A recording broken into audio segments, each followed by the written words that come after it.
Hi, Dominique, and welcome to another edition of The Week Ahead. How are you doing? Fine, Andrew, and yourself? I'm doing very well. So quick timestamp for everyone watching the video. It's Friday, June 6th, June 7th, and it's just after US payrolls. So maybe that's a good place for us to kick off from. And obviously any other data or big market reaction, but obviously right now, this was the target for a lot of investors for the week. And what was your big takeaways from these numbers? So basically supports my positive view on the economy. We had another big surprise, probably will get revised down, but still very robust number. Wages increased faster than expected. It's only one data point, but if you look at the trend, we've had a stabilization of wage growth.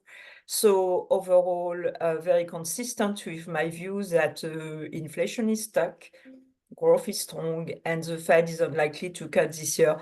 I think there is one point which is worth mentioning for our listeners. It's a difference between employment in the NFP and in the household survey. And there is a growing disconnect between employment in the NFP and the household survey. In fact, I was looking at the data, it's the biggest difference since the 1990s. And it's basically, the story is threefold. One, the NFP is a higher quality survey, but two, the data definitions are not the same. So NFP is all NFP uses different definition of employment. There is a survey which is called the Adjusted Household Survey, which is applying the NFP definitions to the household survey data. So when we talk about disconnect, this is what we need to look at. And the disconnect this month, I think, is about 450,000. So we have a nearly 300,000 expansion in NFP and a contraction in adjusted household survey employment. And the reason here is because the Census Bureau has not revised its population estimate. Let me explain. Basically, the way household survey employment is computed is looking at the share of people in the surveys that are employed, and then applying it to the population estimate, the civilian population estimate produced by the Census Bureau. But the thing is, the Census Bureau has not adjusted its population estimate for the huge increase in undocumented and therefore unrecorded immigrants. And we're talking about several million, probably 3 million this year and 3 million last year. And this is by contrast with the CBO. The CBO is a government outfit that scores the budget, that produces a benchmark budget estimate. And each time Congress comes up with a law, scores its impact on the budget. So it's like the most reliable of all reliable government outfits. Basically, the CBO owes its survival to being objective, respected by both Republicans and Democrats, which means, it tries to do the best possible job. And those guys have raised their civilian population estimate by several million last year and this year to take into account the inflow of undocumented immigrants. And so the reason the household survey is no longer a reliable estimate of employment is because the Census Bureau is behind the curve in trying to estimate immigration and its impact on labor supply. So for that, and there are other data, by the way. I could spend another hour going through the other data showing that there is an increase in immigration. It's just hard to quantify. So lengthy explanation, Yeah, but I think we might go. Sorry. an undocumented worker getting a job, is that showing up in the numbers? Or is it Yes. just the total number? And then they look at the number of people employed? So it's showing up in the NFP numbers, because what the NFP does is that it goes to employers and asks them how many people do you have on your payroll, while the household Okay, survey okay. goes around and asks people, They are won't you lie, employed? and people won't lie if it's an undocumented worker. Well, I mean, so obviously there must be a number of employers who have less, shall we say, less than documented workers on their payroll. But somehow they feel comfortable enough to give, or maybe their confidentiality clause in the survey, but Fine, fine. the estimate from the NFP is much more credible than the Makes estimate sense. from the household survey. And why did the unemployment rate go up slightly if Well, that's yet another sign of increase in immigration. okay, So basically, employment is the labor demand, right? And unemployment is the difference between demand and supply. So you have demand going up a lot, and yet supply increased by more than demand. That's what the higher unemployment rate tells you. So supply increased, and we know that Americans haven't been producing a lot of babies for quite some time. So if you look at the native-born population of workers, it's actually quite stagnant. So the increase has to come from immigration. And since recorded immigration is not increasing much, it has to come from the increase in unrecorded immigration. fine, And fine. there are other signs of this increase in immigration. For instance, if you look at unemployment, you see that the insured unemployment rate, so the people who are getting unemployment are unemployed and getting benefits, very stable. This is in the weekly Right. jobless claim. But if you look at uninsured unemployment, it's going up. So some of those undocumented migrants look for a job, but it takes a little time for them to find a job. And because they are unrecorded, because they haven't been around for a long time, they are not getting unemployment benefits. So the uninsured unemployment rate is going up, but the insured unemployment rate is very stable. Okay, and then, for the next 6 months or so, what kind of impact will that have on the economy, on wages, and I guess profit margins? Well, I guess maybe, do you believe that immigration will start to slow? well, that's interesting because the administration just implemented a presidential decree saying that if what is called border encounters, it's basically each time the border patrol stops an illegal immigrant. If those goes above 2,500 a day, I think they will close the border. But the thing is, number one, if you look at the monthly data published by the Border Patrol, encounters have been above 2,500 since 2021. And second, to close the border, you need more personnel, you need more money, which the administration doesn't have, and the Congress is not about to vote. So this is a purely cosmetic measure, and I don't see it having much of an impact on immigration flows into the labor market. Right. So I think we're going to get more of the same, continued increase, continued strong NFP without a decrease in unemployment. But the interesting story is the stabilization of wages. So why are wages stabilizing despite this increase in labor supply? It could be that there is a disconnect in terms of skills, that undocumented immigrants come with low skills or skills that are not directly transferable to the US for licensing requirements. For Right. instance, if you are a surgeon in, say, Mexico, you cannot become a surgeon in the US. You have to do all kinds of things that take time and cost money. So it could be that the skills mismatch is giving, a boost to wages. which is again bad news in terms of the Fed cutting, because they would like to see a slowdown in super core inflation, and it's just not happening. And those numbers suggest it's not going to happen. Right. So, okay, so this reinforces your call for no hike. It would have to be like incredible change of data now for there to be a hike. Sorry, a cut before the election. Yeah, I mean, and we still have 5 months, which is a very long time in politics, but in economics, maybe not such a long time. Yeah, I mean,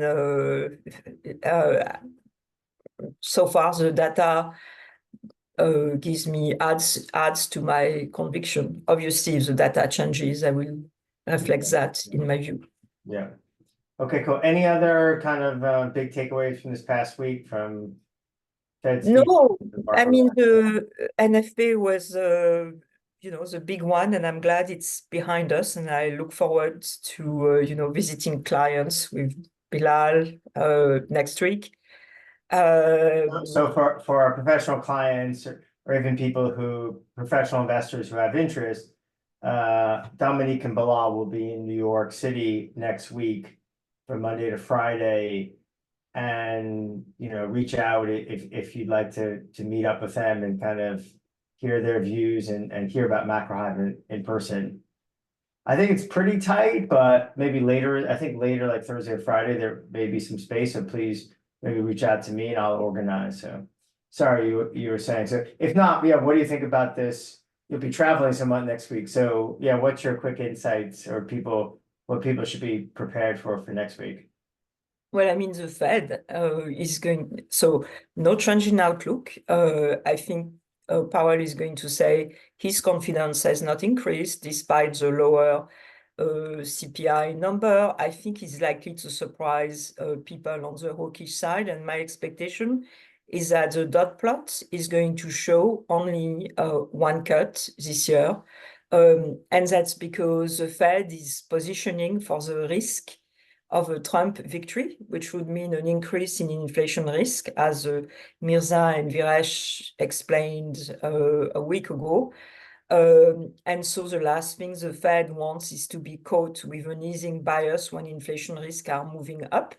And so I think they are moving towards a neutral bias. And so they are going to gradually take out the 2024 cuts. So I'm expecting only one this time. And if the data continues to move as I expect, no cut in the September SCP. So this is my broad expectation for the Fed. Right. And I know that you and Bilal have been thinking about so like a good entry point to go short fixed income in the US. And I think today could be one of those points. I guess probably not today as Bilal's flying right now, but is there a part of the curve that you're thinking looks most interesting or? Well, I'm only a humble and simple-minded economist, so I'm more focused on the short end of the curve. I mean, if you want my views longer term, I think, for 2025, I see a hike more likely than a cut, but, this is a really very long time ahead in economics. So I don't need to have a very strong. It's more of just a general view on US rates. Okay, cool. So obviously, yeah, so the Fed can surprise. Anything else that people should be thinking about for next week? I mean, the CPI and the consensus is 0.3, but it's not so much the consensus, the head overall number, so 0.3 for month core.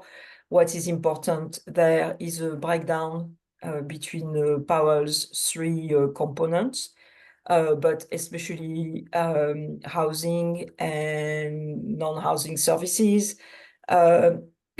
Basically, housing is stuck. So I think Powell would like to see a change downward if possible. Super core on a 6 months basis has been, accelerating. And if you look at measures of inflation that are actually better measures of trend than core, like trimmed mean inflation or median price inflation, that are basically a generalization of the core concept. With core, you get rid of energy and food because it's volatile. With median and trim mean, you get rid of volatile prices. You eliminate the most volatile prices, whether they are energy, food, or anything else. And historically, trim mean and median price have been more reliable indicators of trend than core. And if you look at those measures, they are trending up. So that's the other thing that the Fed is going to be looking at very closely, whether these measures are continuing to go up. So the 0.3, so my point here is that the 0.3 unrounded number that is in the Bloomberg calendar doesn't tell you much about what's going on in the economy. You really need to look at the breakdown and at measures like trimmed mean and median price inflation. Are important. Okay, cool. Awesome. The other one I would plug for next week is not so much the PPI. It goes up and down. People make a big fuss about it, but show me the PPI in the consumer price indices. It's hard to see it. It's the University of Michigan because the inflation expectations.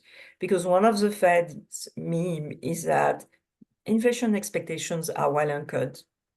Maybe, but if you look at this data, the 1 year ahead inflation expectation has been going up. The 5 to 10 year inflation expectations have not really come down since the pandemic. And even though the Fed, it's their job to convey calm and dispense their view on the economy in such a way as not to spook the market. They are still looking at the data very closely, and I'm sure that is one of the data they are looking at very closely. So a further increase in those parts of the Michigan survey would further reduce the chances of a cut this year. I mean, the survey is published on Friday after the FOMC, but that's really, even though that's really key data and one data the Fed is looking at very closely. Okay, awesome. Okay, great. So just as we like to do, just a quick highlight from some of the professional pieces that we had from last week. So Varesha's Commodities Weekly just came out on Friday, so please check your emails, or it's about to be sent to everyone. He took a fairly quick profit on what was a good trade and kind of a pretty good track record he's had for the last 6 months. So this was a short copper, long gold trade, somewhat specific on the situation in China. So it took a 5.1% profit on that and closed that. Part of that was for copper reasons, and also part of that was the gold news from China overnight. I know, interesting idea. We're looking at maybe some different structural option trades, how to express the view. I kind of agree, is if we continue to get the strong data out of the US, as Dominique has so eloquently discussed, and also the threat of Trump, or probably both sides are going to certainly talk up, the kind of be China hawks. So can that put pressure on the, a weak RMB? And do they even need to have that? Could that happen pre-election? So I know the guys are looking to recommend a position for a weaker CNY versus the dollar. A few other interesting ones. We're still watching for Euro Swiss to head lower there. So I think it's quite interesting trade. Bilal highlighted yesterday three things to watch for a turn higher in U.S. yields, and for us today is probably a pretty good example of that, and something that will most likely force us or push us to recommend a bearish U.S. treasury trade there. I think that's a pretty good highlight of a lot of the stuff. Obviously, we went over ECB, some other stuff. Bank of England, UK elections coming up. And yeah, I mean, from my side, I wish everyone a great weekend. And just to reinforce, if you guys are in New York and you're professional investors, and sorry, if you're existing clients and you want to catch up with Bilal and Dominique, please reach out. And if you want to learn more about Macro Hive as well, please reach out to me and I'll help kind of organize or send over some information. Dominique, any parting words? So thank you everybody for listening, and I'm really looking forward to meeting clients in person this coming week. Cool, great. Have a nice weekend. Thanks. Bye, Andrew. Bye.